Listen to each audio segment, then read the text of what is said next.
Bismillahirrahmanirrahim. Rabbi shrah li sadri wa yassir li amri. Assalamu alaikum students. Hope you all are fine. Today the topic of our lecture is the educational, scientific and cultural development during Ummayyads. In this regard, Abdul Malik bin Marwan, Walid bin Abdul Malik and Umar bin Abdul Aziz were extremely important. The main features of this development and progress in various fields are mentioned.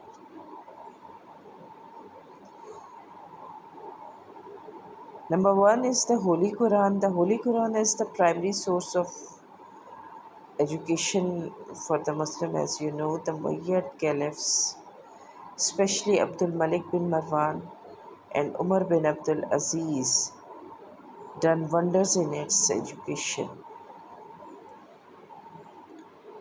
Abdul Malik bin Marwan, who himself had a good knowledge of the Holy Quran, took various steps to promote its teaching amongst the Muslims. Upon his order, Hajjaj bin Yusuf, the governor of Iraq, arranged to punctuate the Holy Quran for easy learning, especially for the non-Arab people. Umar bin Abdul Aziz worked extremely hard in this context. He allocated a lot of funds for the learners and memorizers of the Holy Quran. Other part is Hadith. As you know, it is the second primary source of Islamic teaching. Hadith means the saying, action, or tradition of the Holy Prophet sallallahu alaihi wasallam. Umayyad Caliph also took keen interest in the compilation of the Hadith of Holy Prophet sallallahu alaihi wasallam. In this regard, keen interest in the application of the Hadith of the Holy Prophet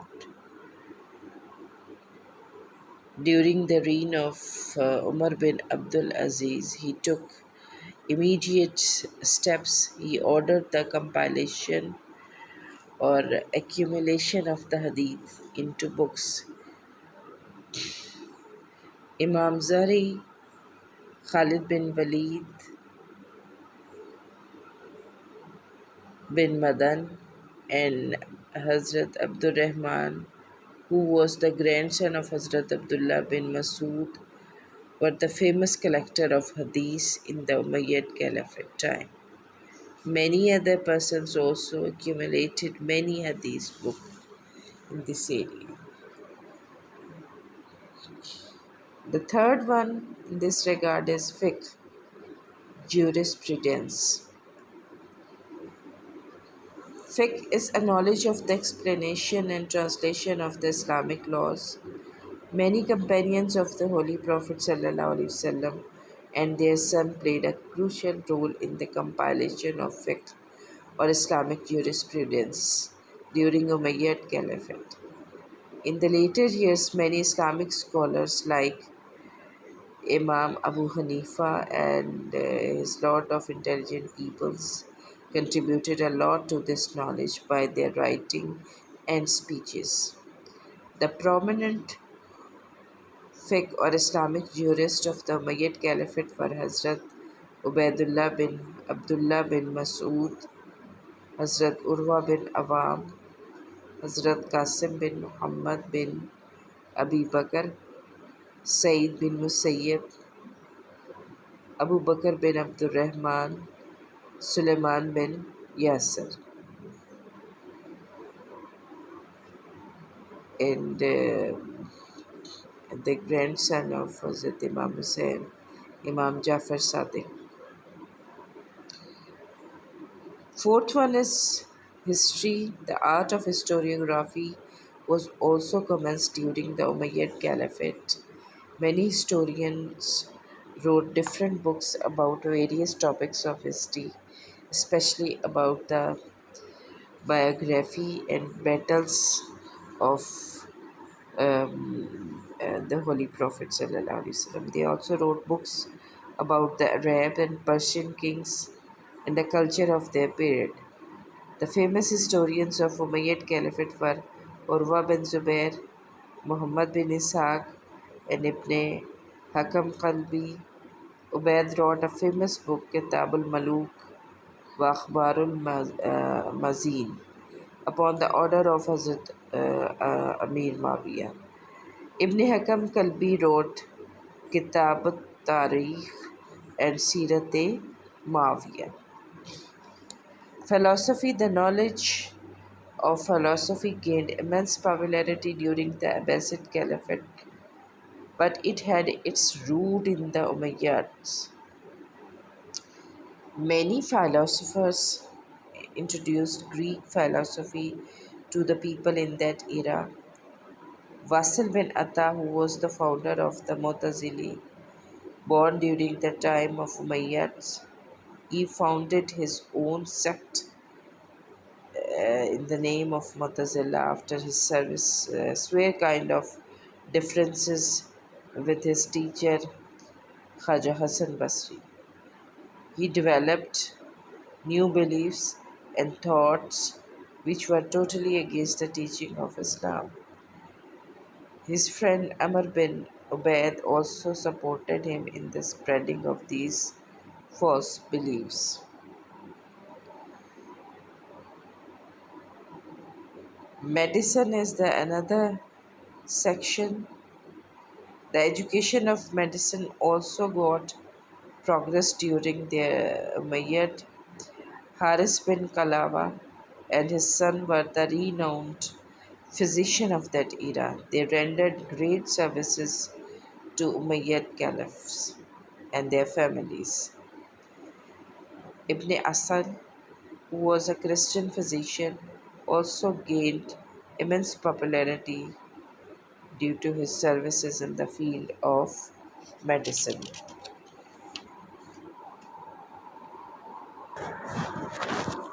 Chemistry doesn't gain as much popularity or progress in Umayyad Caliphate as compared to Abbasid.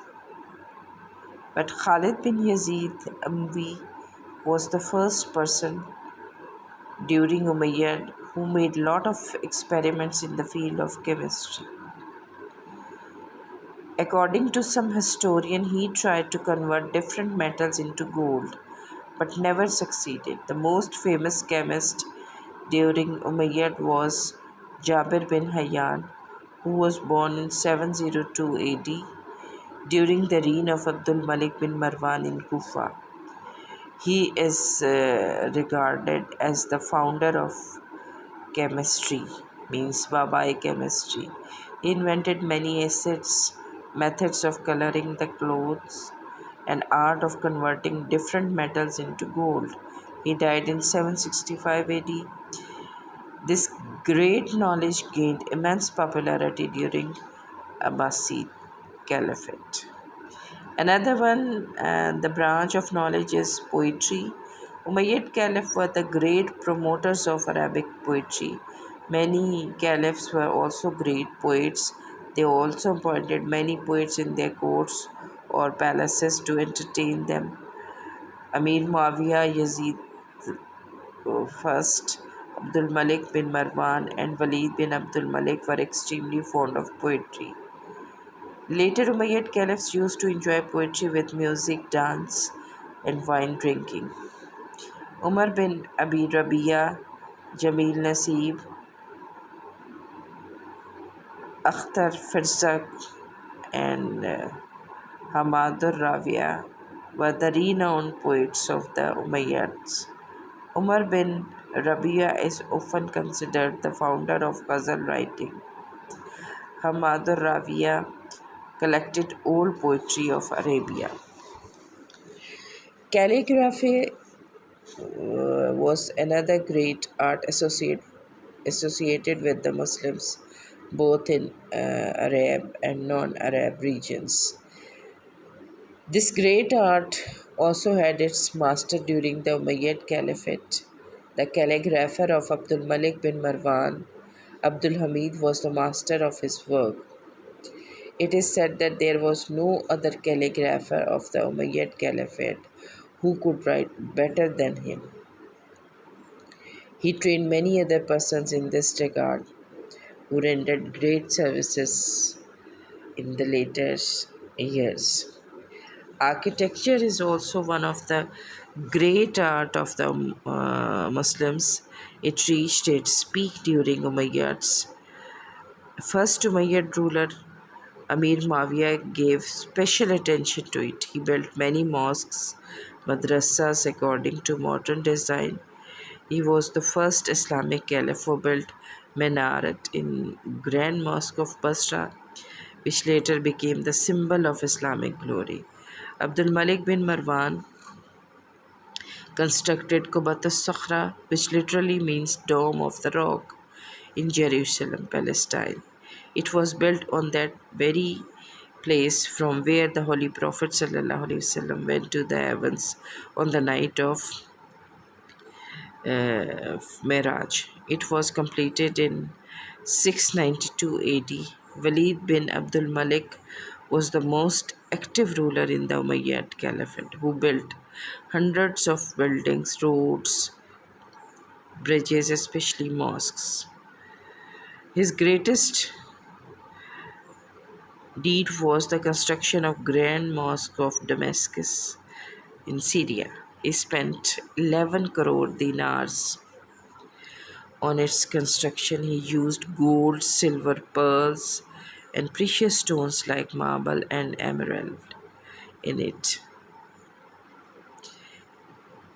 This mosque was a wonderful display of Muslim architecture with splendid work of carving and enamel on its roofs, walls, doors, and windows. Many architects of Arabia, Persia, Rome, and India took part in its construction. Beside this, Umayyad also expanded the area of Masjidul Haram in Mecca, Masjid Nabwi in Medina, and Masjid Aqsa in Jerusalem, with a lot of decoration and innovation. Many Umayyads built marvelous and amazing palaces for their residents. Next one is photography. Also, it is forbidden. Although it is forbidden by Islam, Islam doesn't allow to make images or photos of anyone. Although some Muslims photographers also worked a lot in this field during the Umayyads. They made photos of natural scenes, mountains, rivers, lakes, streams, and gardens.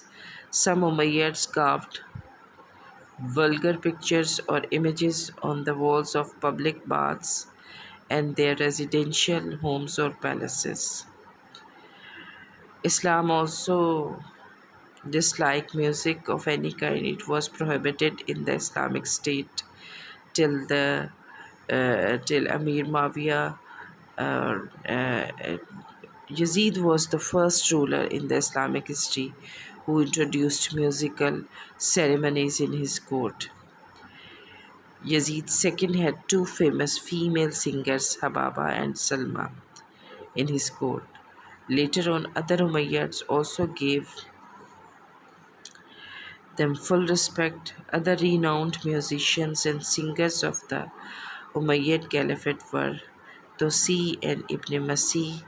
Ibn Masih was considered as the best musician. As far as the social condition concerned during Umayyad Caliphate, it was a pure Arabic caliphate.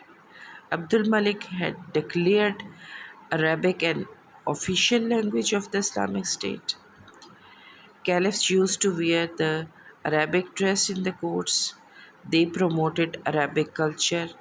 On every occasion, they expelled the Iranian, Persian, and Ajami from jobs in almost all departments.